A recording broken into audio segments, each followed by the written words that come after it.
السلام علیکم ورحمۃ اللہ۔ وعلیکم السلام ورحمۃ اللہ وبرکاتہ۔ مفتی صاحب کیسے مزاج ہیں آپ کے؟ جی مالک کا احسان ہے، رب کا کرم ہے۔ مفتی صاحب یہ بتائیے گا، ماضی میں قرض دیے گئے رقم موجودہ ویلیوز پر لٹانے کا مطالبہ کرنا کیسا ہے؟ بسم اللہ الرحمن الرحیم، الصلاۃ والسلام علیک یا رسول اللہ۔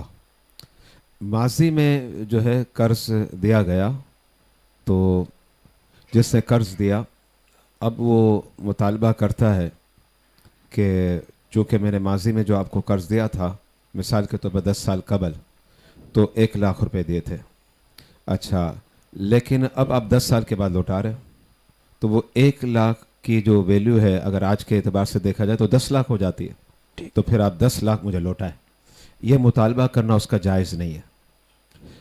اچھا تو اب کیا ہوگا؟ یہ ہوگا کہ جو 1 لاکھ روپیہ قرضہ دیا تھا وہ 1 لاکھ کا ہی مطالبہ کر سکتا ہے، ٹھیک ہے۔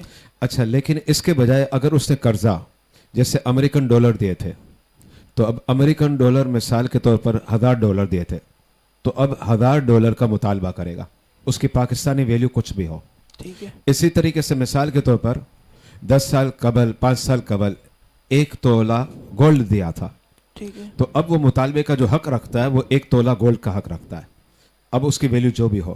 لیکن اگر پاکستانی کرنسی دی تھی اور اب کہتا ہے کہ نہیں ویلیو میں فرق آ گیا ہے تو اس کی بات کا کوئی اعتبار نہیں ہوگا، اس کے لیے مطالبہ کرنا جائز نہیں ہے۔ یعنی اس کا مطلب ہے کہ جسے قرض دیا گیا تھا وہ 1 لاکھ ہی لوٹائے گا، اسے 10 لاکھ نہیں لوٹانے۔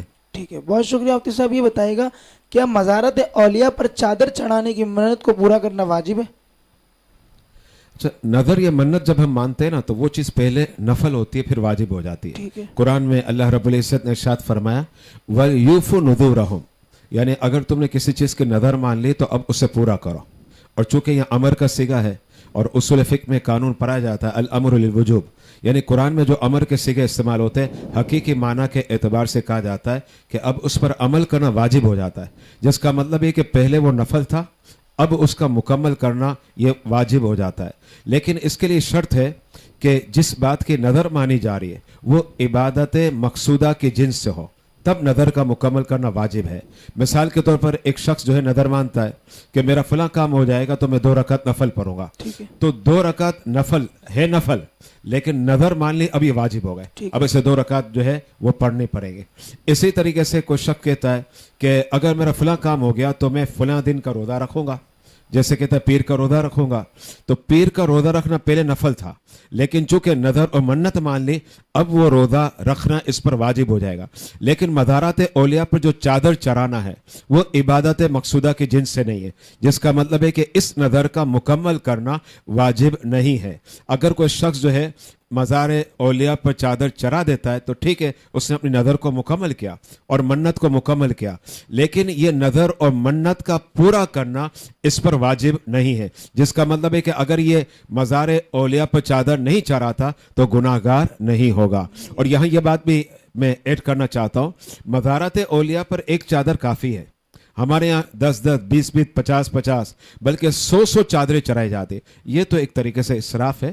1 چادر چرا دی جائے تاکہ یہ واضح ہو جائے کہ یہ عام شخص کی قبر نہیں بلکہ اللہ کے ولی کی قبر ہے۔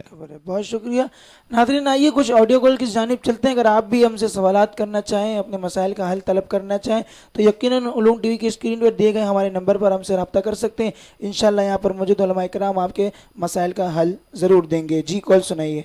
السلام علیکم ورحمۃ اللہ وبرکاتہ۔ میں محمد جمشید ضیائی کراچی سے بات کر رہا ہوں۔ میرا مفتی صاحب سے سوال یہ ہے کہ کیا سالگرہ منانا جائز ہے یا نہیں؟ جواب دے کر عند اللہ معجور ہوں۔ جی مفتی صاحب۔ وعلیکم السلام ورحمۃ اللہ۔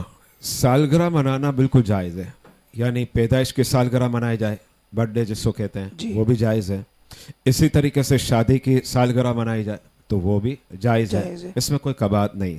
اسی طریقے سے سالگرہ کے اندر کیک جو کاٹا جاتا ہے وہ بھی جائز ہے، لیکن اکثر جو سالگرہ آج کل منائی جا رہی ہے اس کے اندر میوزک ہوتا ہے، رقص و سرور کی محفل ہوتی ہے، یا اس کے علاوہ اور خرافات ہوتے ہیں، تو یہ جو خرافات ہے یہ ناجائز ہے۔